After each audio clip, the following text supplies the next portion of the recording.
Hello, and welcome to the 2026 Accessibility Summer Showcase. Now entering its fourth year, this event is still the only video game trailer showcase fully dedicated to highlighting trailers for games that have made an effort to be accessible to a wide range of disabled players. I'm Laura Kate Dale, better known online as Laura K. Buzz. I'm a white woman with bright blue hair, shaved short on one side, wearing glasses and a deep blue dress. I know you're here for the video game trailers, so I'm going to try and keep this introduction brief. Over the next 45 minutes or so, you're going to see a bunch of trailers for upcoming video games. Some of them are being made by disabled game developers, and all of them are being designed to be accessible to as wide a range of disabled players as possible.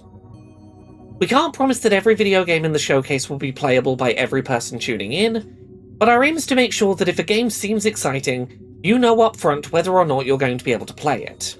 Our hope is that for most of you tuning in, there will be at least a handful of games shown during the showcase that will have the correct mix of accessibility settings and features that you need to be able to play the game upon release. If you want to see most of today's games in one place, organised by accessibility support type, you can check out our Steam event page by going to bit.ly/Summer Showcase 2026. There you'll find demos for some of our games, as well as be able to wishlist any games that catch your eye. Our headline sponsors for this year's Accessibility Summer Showcase are Manycat Studios and TechRaptor.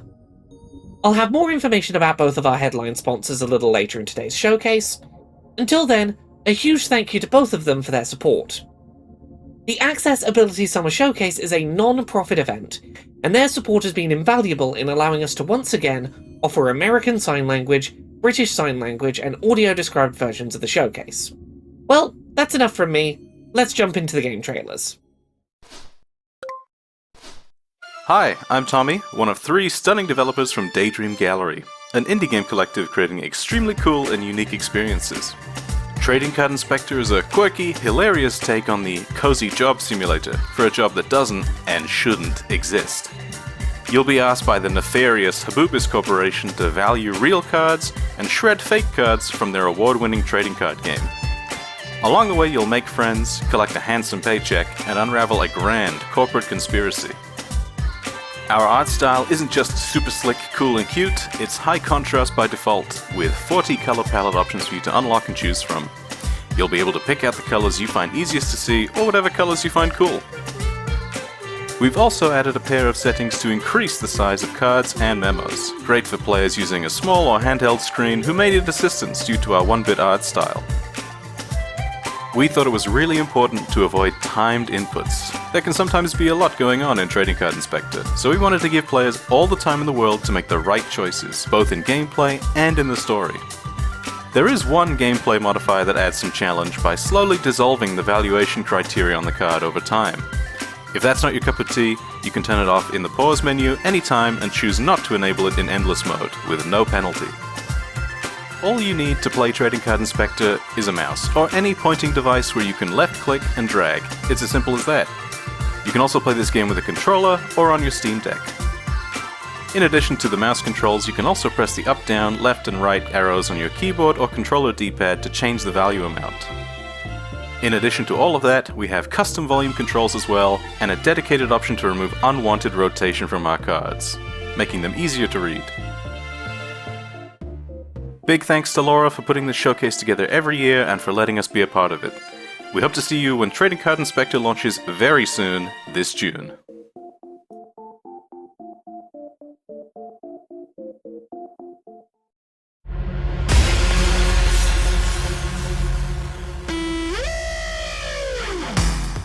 Welcome to Torment Hexus, a game about trying to fix the world, one dead CEO at a time. You're an ex-battle mage who has decided to solve the problem of capitalism by ejecting its leaders out the nearest window. Torment Hexus mixes tactical roguelike combat and match 3 puzzling into a Magitech cyberpunk setting. Gameplay is turn-based, with no time pressure on any inputs. It can be played with a mouse, keyboard, or gamepad, and of course, input bindings can be remapped. Visual effects like scan lines and bloom can be disabled for increased visual clarity. And for people with photosensitivity, we've added an option that swaps out the most intense visual effects with more simplified and subdued versions. The most exciting thing we're trying to do with Torment Hexus is make it accessible to blind and low-sight individuals. The game exposes a running narration of events to the operating system, which can be vocalized by screen-reading software like NVDA. Tactical grid. You at F7 with 39/100 health. Tile is threatened by Ghost Alpha at F3. Deleter Alpha at D7. You can move left to E7. You can move right to G7. You cannot move up to F6. Blocked by Fountain. You can move down to F8, but Tile is threatened by Ghost Alpha at F3. Wealth Mage Alpha at B1 with 20 health. Raptor Alpha at C7 with 15 health. Deleter Alpha at D7 with 20 health. This is challenging work. The game has a lot going on, and it's difficult to present the information the player needs to know as a linear sequence of words. We're working with consultants in the accessibility community to iterate on the tech, and we hope that the final game will be one that everyone can play.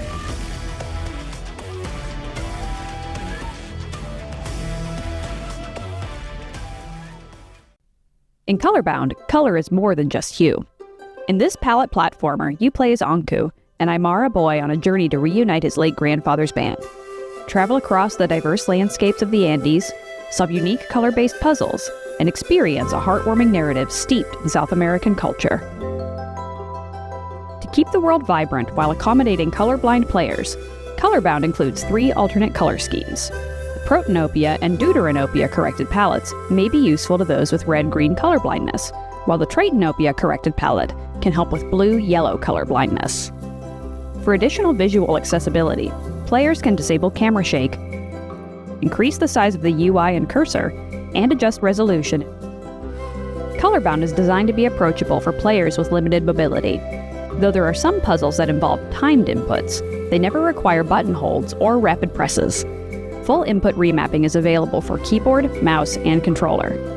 All mouse inputs can be remapped to keyboard controls, so the game is playable with just a keyboard. There are also presets for one-handed controls, allowing players to comfortably play the game with left or right hand alone. There are no time limits on puzzles or penalties for making mistakes. Most puzzles can be solved in only a few moves. If you ever get stuck, hints are available in all levels. Panpipe Studio, with support from Whitethorn Games, has worked hard to make the game as inclusive and accessible as it can be. We hope you will enjoy playing Colorbound, releasing later this year on PC and consoles.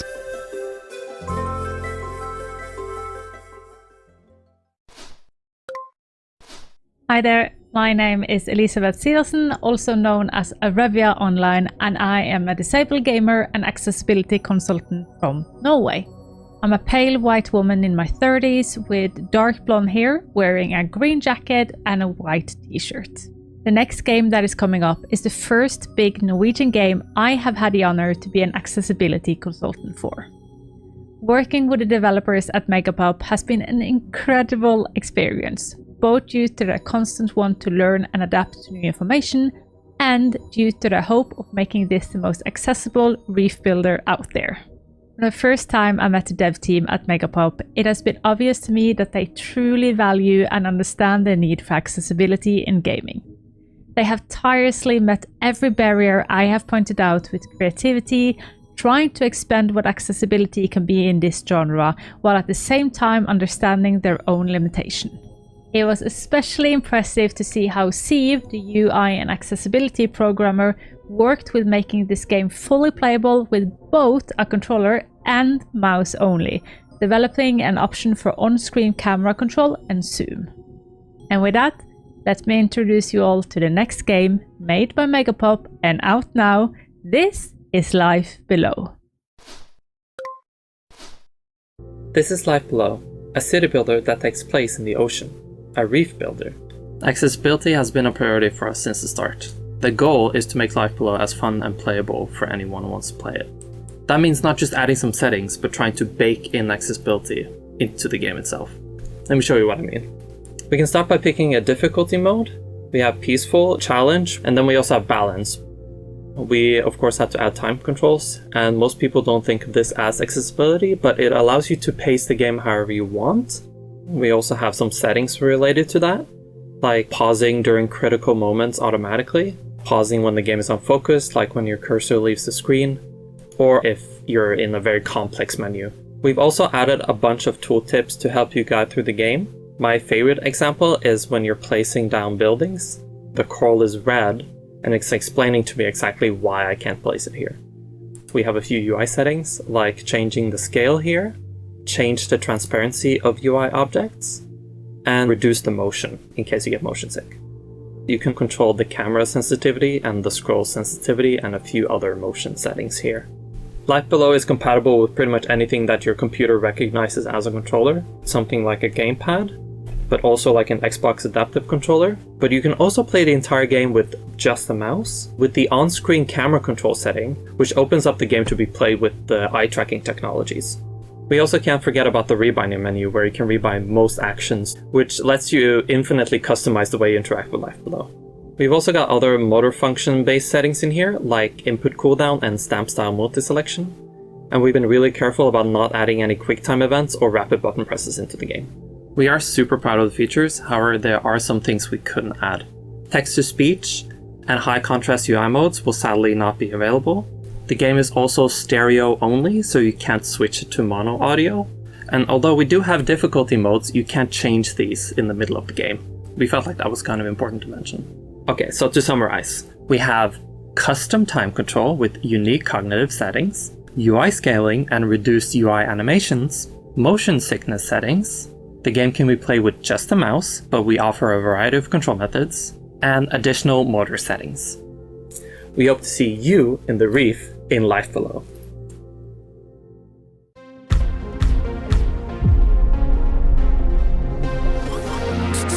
Enough wasting time.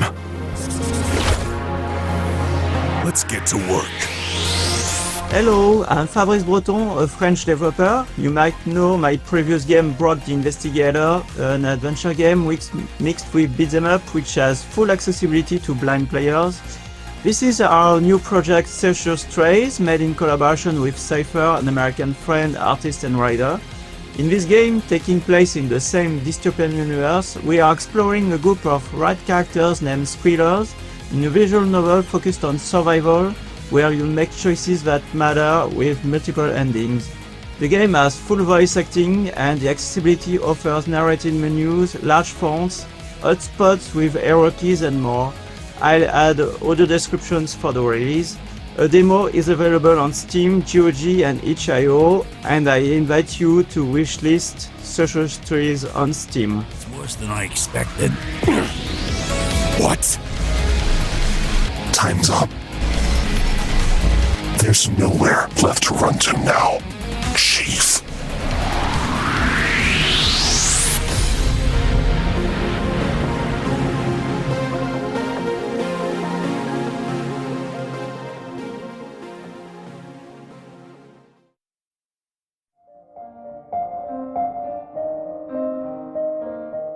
I'm Evie. This is my room. I like purple. People always say I see the world differently, which is weird, because I can see it just fine. Oh, the leaves are so crunchy. It's the hearing it, and the smelling it, and the everything at once thing. That's the tricky part. But I have a system. My favorite pen. Why is it here? You figure out what things mean. You put them in the right order, and sometimes the world gets a little quieter. Canvas of Thoughts was built around different ways of experiencing the world. Yeah, I did most of it. Sensory-aware gameplay and player-paced interactions. Tick, tock, tick, tock. Customizable accessibility settings, including colorblind support, and adjustable dialogue pacing. A safe space to slow down, stim, and recover. Created alongside neurodiverse community feedback. I liked some parts. I know that. You can focus really well sometimes. Ich verstehe Liebe nicht. It looks like someone forgot this here. I need to bring them in order. Old MacDonald had a farm, E-I-E-I-O. Hey, why do you always draw by yourself? Because it's quieter.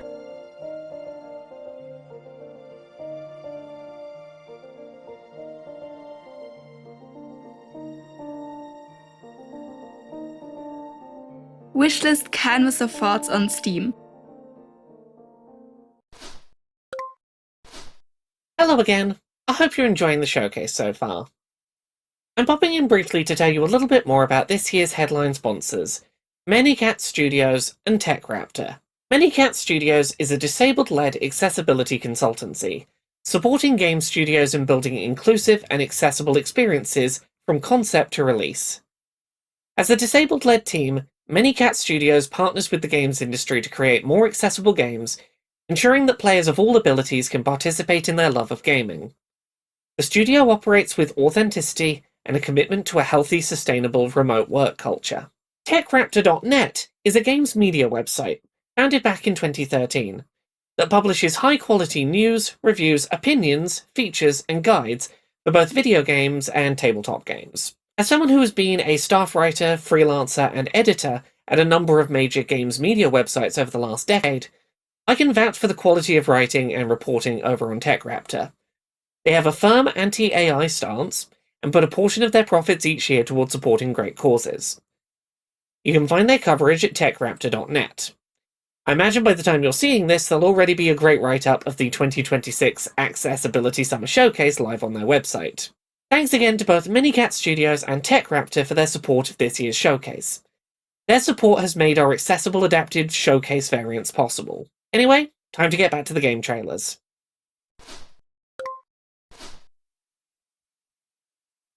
Hi, I'm Yamako, a solo indie game developer, and I make games under the name ./badgames.zip. This is my first project, released last October, called An Unplayable Game. It's a short puzzle platformer that's about accessibility settings in video games, with half an hour of developer commentary that's unlocked when you reach the end. The game is designed to fully accommodate players who typically can't play platformers because of the dexterity and timing that's required to play them. It's only about 15 minutes long at most to avoid fatigue, and it was designed for comfortable mouse-only single-button controls, or gamepad with a virtual cursor, if you prefer. You won't need to hold down any buttons or keys, as it's completely beatable with only short presses. You also don't need to worry about dealing with tight timing, even on difficult jumps. There are game speed settings that let you play entirely at your own pace with no timed input whatsoever.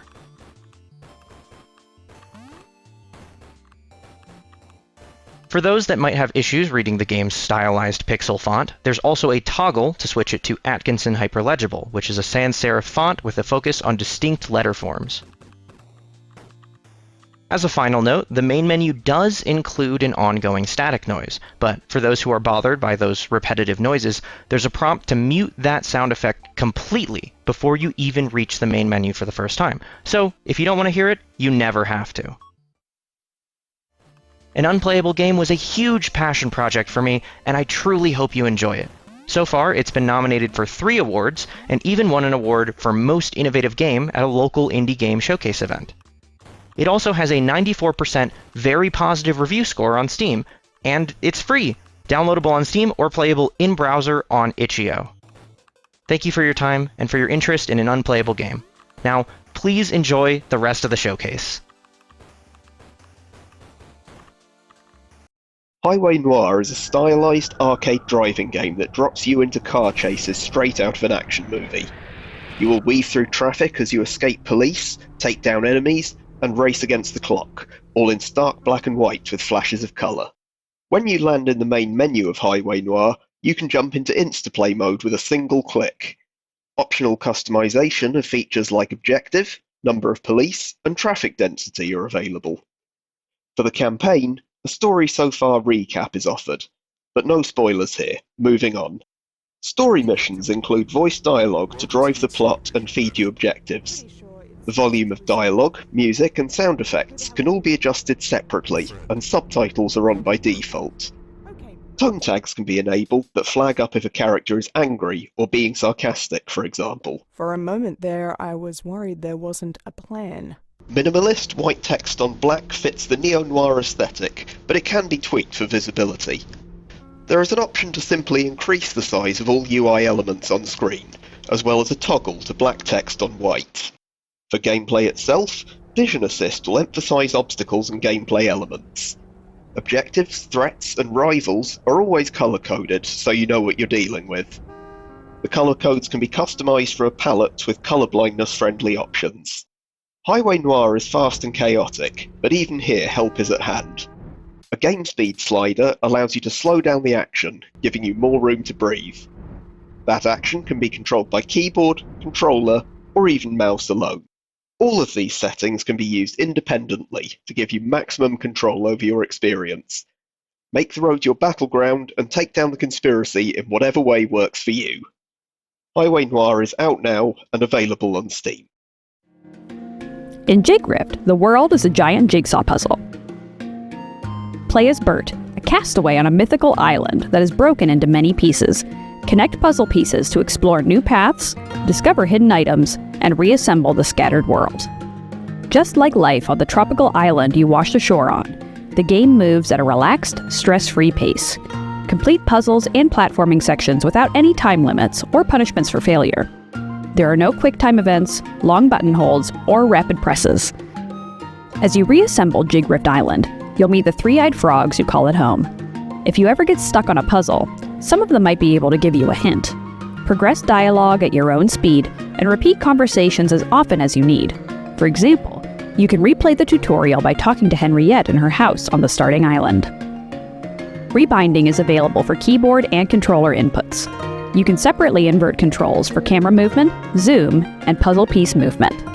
There are a few options to help with visual accessibility. Choose between 4 cursor sizes: small, default, large, and extra large. Swap between light or dark mode for text boxes. Increase the field of view to see more of the world, or decrease it to reduce distractions in your periphery. The teams at Empty Castle and Whitethorn Games are so excited to share Jigrift with you. Look forward to the release later this year on PC and consoles.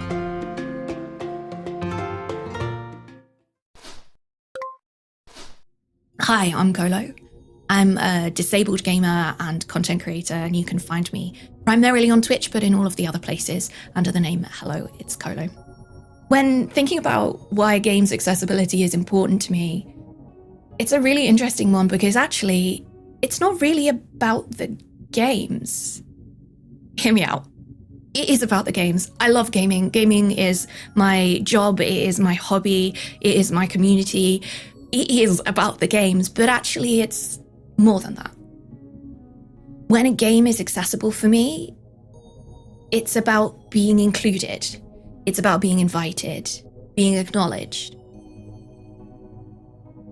It's about being able to access something as independently as possible or completely independently in a world where independent access isn't actually that common. So when a developer adds accessible options, to me, it's important because it's an acknowledgement. It's a recognition. It's a, we see you and we haven't excluded you. And that is worth its weight in gold. Games accessibility is important to me because it allows me to do something independently, to have agency, to belong to a community, and to feel acknowledged. And also to play really cool games. I know at the start I said it wasn't about games, but it's also about the really cool games too.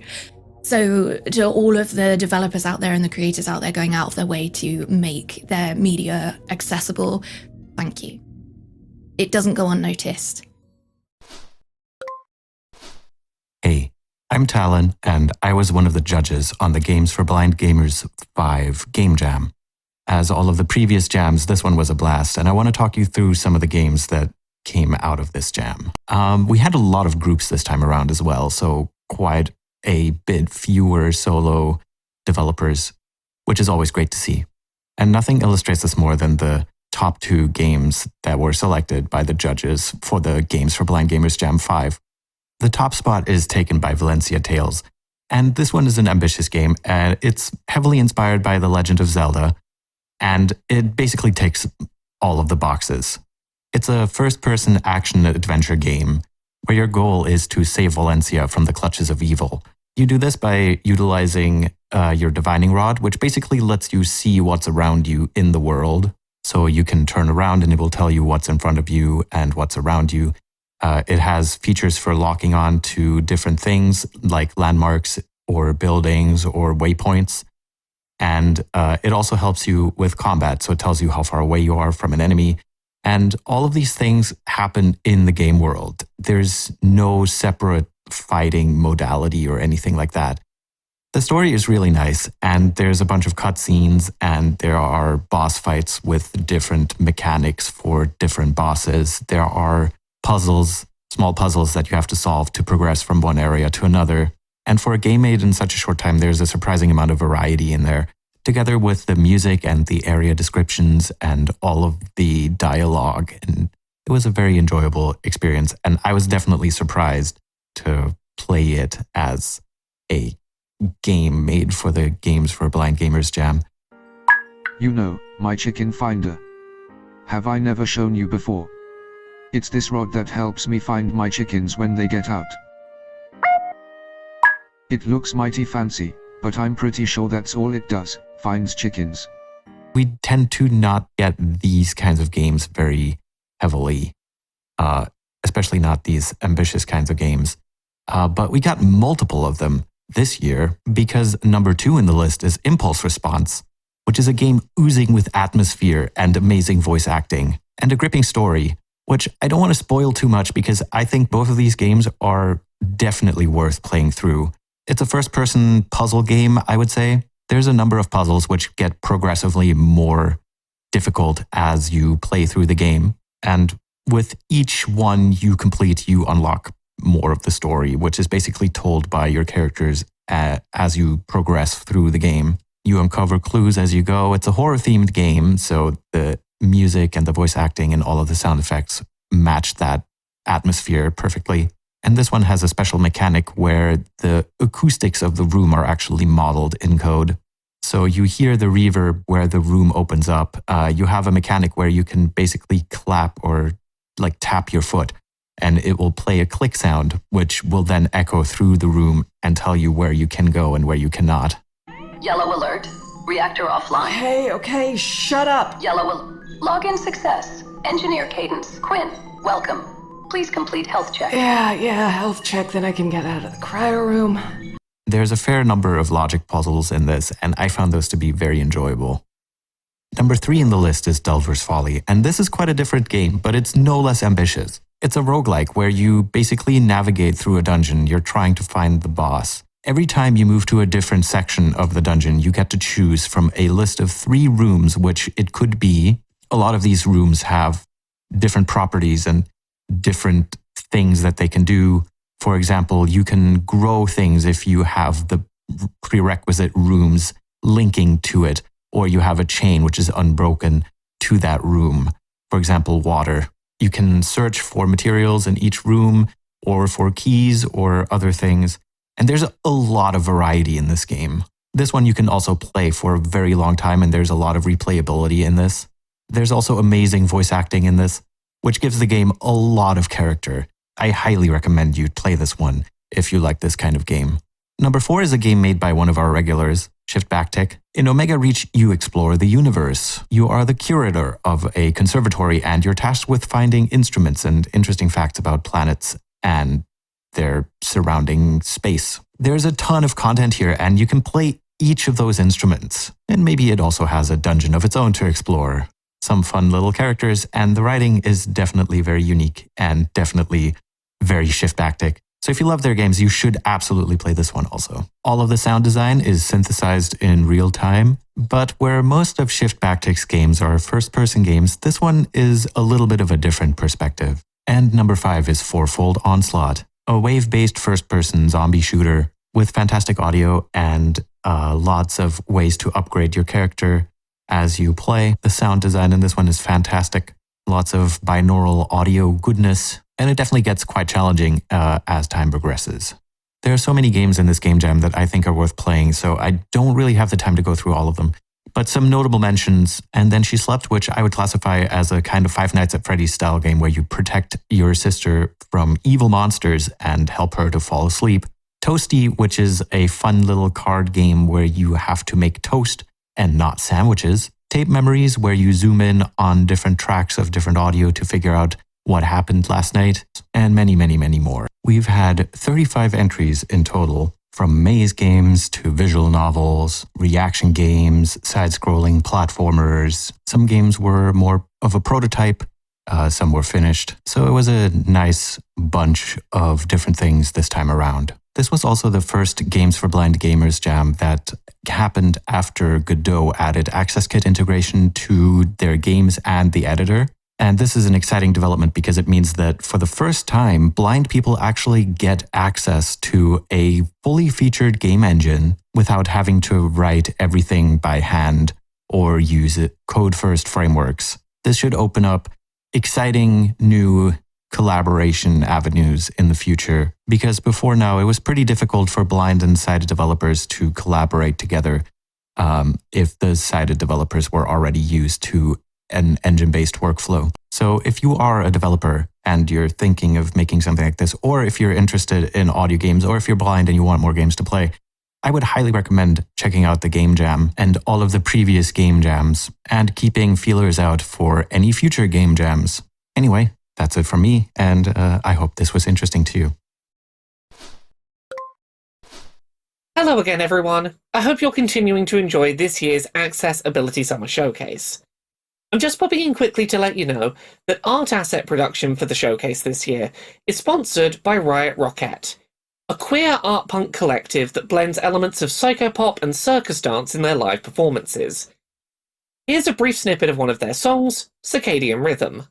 Now, ladies and gentlemen, gorgeous dolls, grotesqueries, we welcome you to a lovely evening with Riott Roquette. Feast your eyes on wonderful sights you'll see tonight.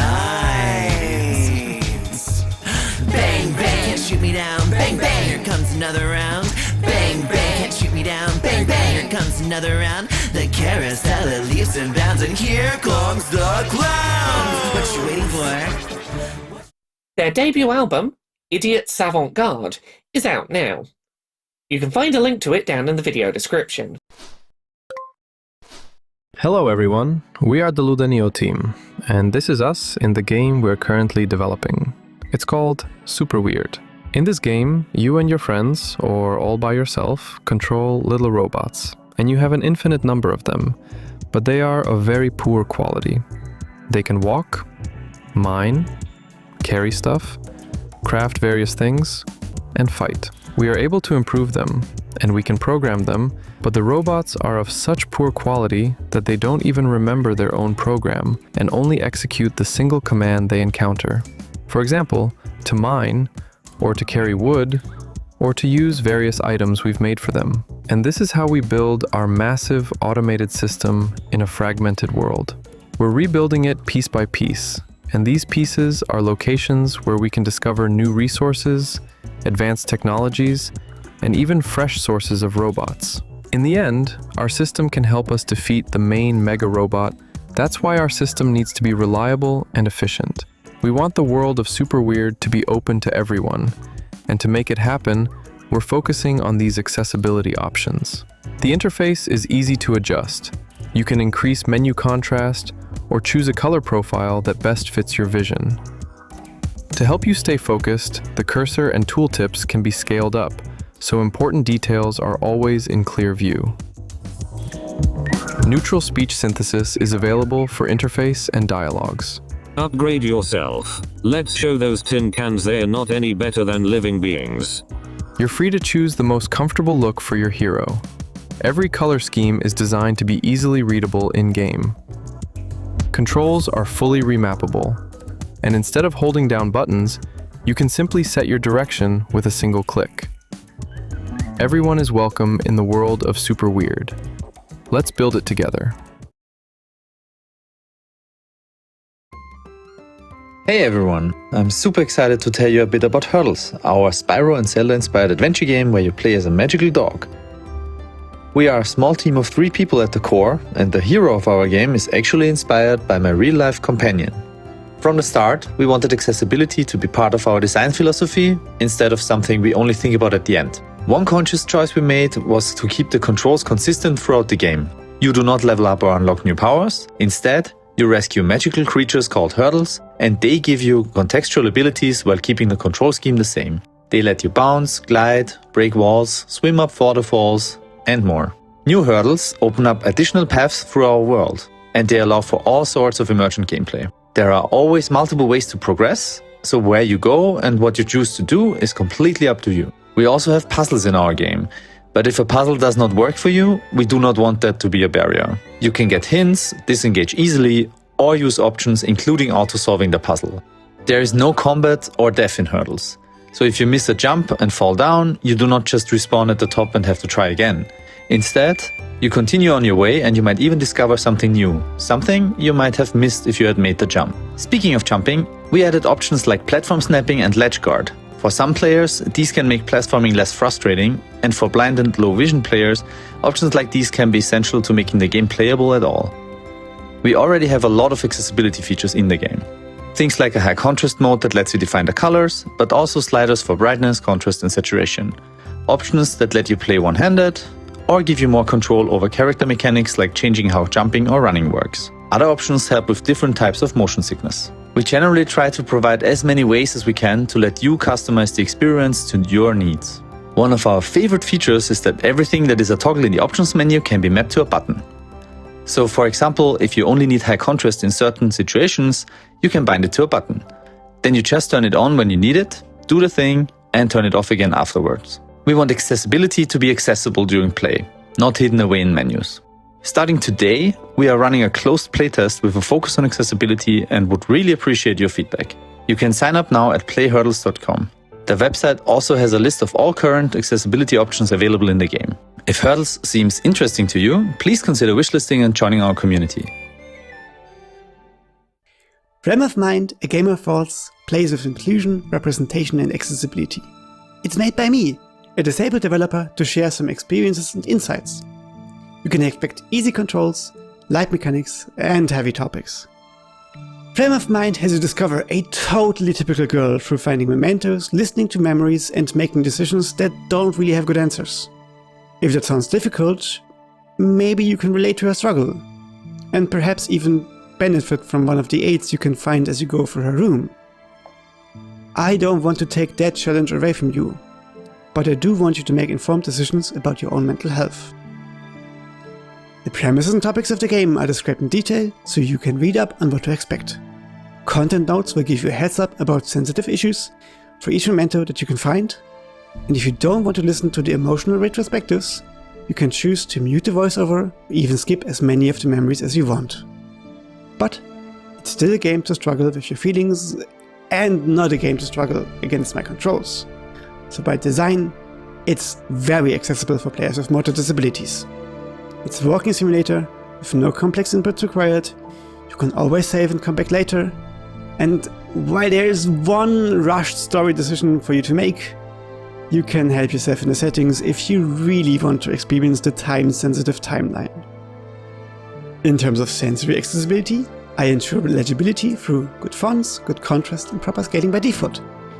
If you need more control, you can adjust audio levels, reduce motion overall, reduce gesture head bobbing, apply high frequency filters, and if my selection of legible fonts doesn't meet your needs, you can just use one from your system configuration instead. Sadly, some of my original plans, especially full screen reader support, a simplified control scheme and closed captions, did not yet work out. But you can play the game blind with an assistant and all important dialogue is always displayed via text. It's an imperfect game with an imperfect character by an imperfect developer. But hey, it's on theme and I'm honest about it. An extensive list of supported features, planned features and known issues is linked on our store page.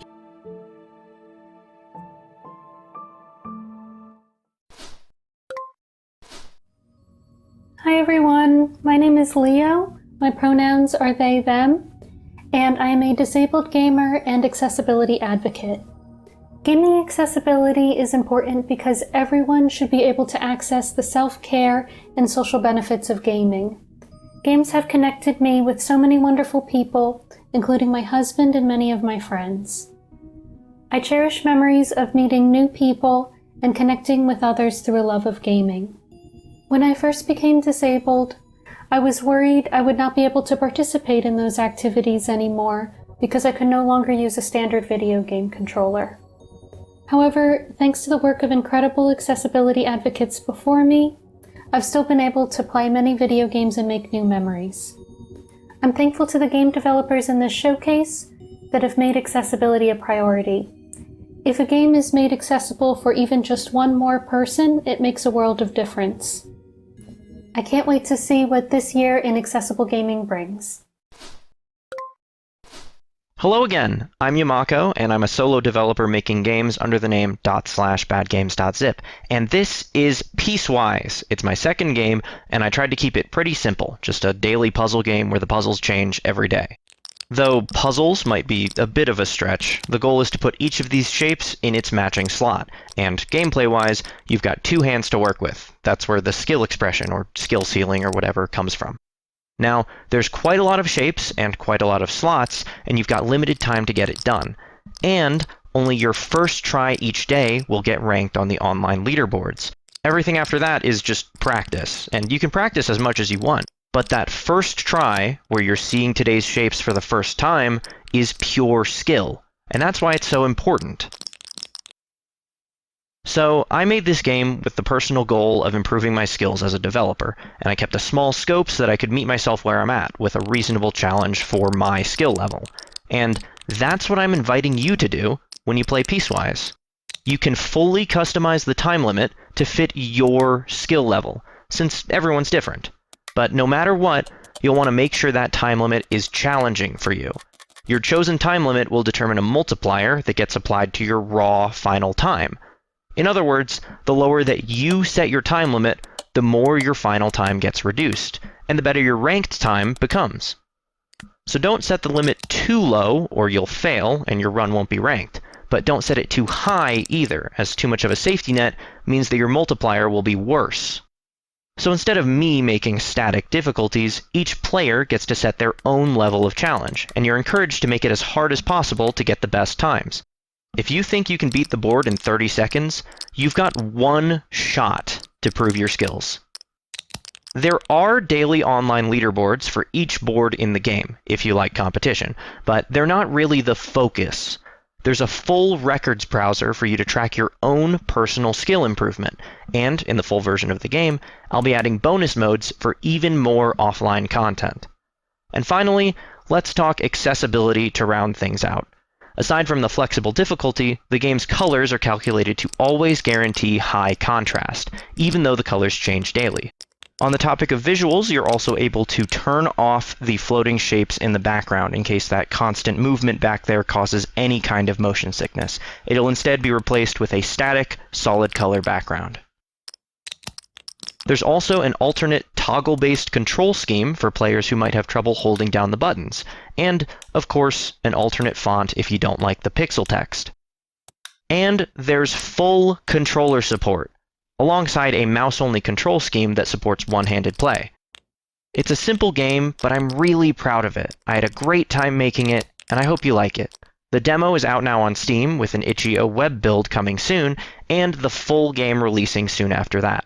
For updates and news, you can find badgames.zip on Patreon to get important info sent straight to your email for free. And I think that's it. Thank you so much for watching my trailer. This took way too long to make, but I hope I explained everything well enough and made it understandable. I hope you liked the trailer, and I hope you thought my game looked fun. So, thanks for watching again, and take care. Gather your allies, eliminate angels, transform into a magical girl, slay God. In Kernel Hearts, fight your way through angel-infested domains alone or in a team of up to 4 players. Mix and match your attacks, spells, and movement in each run to unleash devastating combos on enemies. The developers at Ephemera Games, in collaboration with Whitethorn Games, have designed Kernel Hearts to challenge longtime action RPG fans, while being a welcoming experience for players new to the genre. There are 3 difficulty levels. Story, for those looking for a less intense, more narrative-focused experience. Normal, the default balanced experience.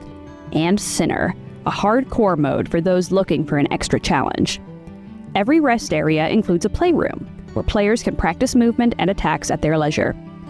To make inputs easier to remember, there is an option to keep a list of controls visible on the left side of the screen at all times. Full remapping is available for keyboard and controller. Players can separately adjust the sensitivity of the left and right analog sticks, invert their X and Y axes, and enable or disable vibrations. There are a variety of options for visual comfort. Toggle motion blur, bloom, and screen shake effects to reduce eye strain while traversing the overworld. Text boxes are high contrast with white text on dark gray backgrounds. In multiplayer, each player can advance dialogue at their own pace, and combat won't begin until all players are ready. Check out the public demo available now, and please look forward to the full release of Kernel Hearts this fall on Steam, the Epic Games Store, the Microsoft Store, PlayStation 5, Xbox Series S and X, and Nintendo Switch 2. Fishbowl is a slow and tender narrative game about dreams, grief, and hope. Rediscover your memories and find your way into the present in this intimate experience where slice of life meets surreal. In Fishbowl, 21-year-old Alo gets her first job in a new city and lives by herself while grieving her grandma's death. You rediscover memories of Alo's childhood by sorting through her late grandma's things. Take your time to take in each object. There are no time limits here. You can also choose to skip the puzzles entirely. Fishbowl is a visual novel about becoming an adult and seeing your childhood in a new light. Have conversations with your friends and co-workers, turn off typing effects, or increase the font size for an easier reading experience. Alo works as a junior video editor for a social media star. In this arcade-style matching game, you can use both colors and icons to make sure the video clips reach the correct track. Slow down the speed of the snippets to suit your playstyle. Since the game deals with difficult topics, it starts with a gentle content warning, linking to a full content warning on our website that includes spoilers. As you slowly piece together the meaning of your dreams and memories, you learn more about the darkness in Alo's world.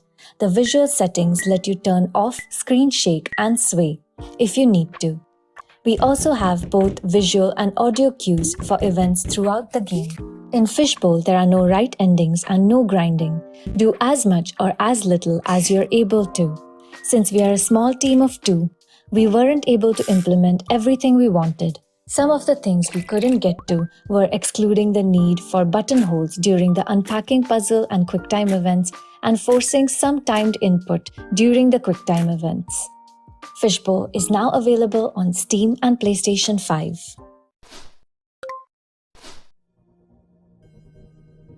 Hello everyone, I am Sightless Combat, award-winning multi-credited accessibility consultant and gamer without sight, as well as accessible gaming officer for RNIB, that is Royal National Institute of Blind People, the UK-based sight loss charity, and I am honoured to once again be returning to introduce a game at the Accessibility Summer Showcase. Now, the game in question is one that I had never heard of before this event, but was very interested when I heard the words fully blind accessible as a potential thing that was being aimed for during development. Now, this game is very much under my radar, and it is very unusual. It is quirky, it is interesting, and I reckon it has a sporting chance of being the highlight of people's shows. And also, the people who are really interested in it might be making a big racket about it. Yes, both of those are puns. Yes, both of those are relevant. Why are they relevant? Because this game is the Tennis Academy. What is the Tennis Academy? In short, it is an anime-inspired, yes, tennis RPG. Which sounds ridiculous when you think about it, but also sounds really, really cool. Particularly given I saw mention of giant boss fights and heroic tennis battles on the Steam page, which I would highly recommend going and wishlisting once you've seen the trailer if you like this. This is a solo game dev crafting this in Godot, which is also having accessibility work looked into by the community and various developers, which is really cool to see as well. I am really interested to see how this works when it comes out and when there are playable builds and things. But without further ado, I will let the trailer do the explaining, because I don't think I could do this justice. Here is the Tennis Academy.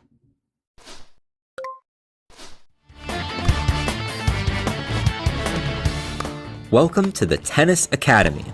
Hi, I'm Rob, the solo creator of the Tennis Academy, an RPG early in development. Humankind used to be at war until the goddess bestowed us with the holy sport of tennis.